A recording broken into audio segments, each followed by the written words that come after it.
Alden with short update. And sa IG story ni Alden. And sa Saturday na, Hello Love Again Mall Tour nila Alden at Catherine. Diyas sa Ayala Mall na. At congrats kay Alden. And Golds TV Best Business Influencer of the Year as Cebuano Jubilee Endorser. Yan, grabe si Alden eh. Ito pa yung post ng fans ni Alden. And sa gitna ng traffic sa C5. And makikita may billboard ni Alden for video. Sa kasama pa yung dong yan, yun oh. Ito may maswerte pa nga nakapagpa-feature kay Alden oh. Ang gwapo ni Alden. Sa post ni Mami Beth, and during taping ng Pulang Araw, just sa Intramuros, sabi sasagarin ko na to. Yun oh. Yan yung tent ni Eduardo de la Cruz. Ito yung reaction nila habang pinapanood si Alden sa taping. Tinatawag si Alden Eduardo.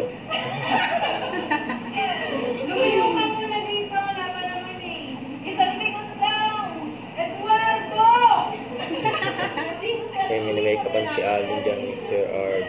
Kasama sila Mama Ten at Blason. Busy si Alden sa taping. Ang kulit pa nga nabibidyo. Yung ginigilig sila.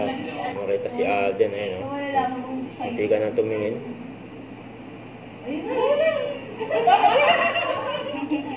Ginigilig sila eh.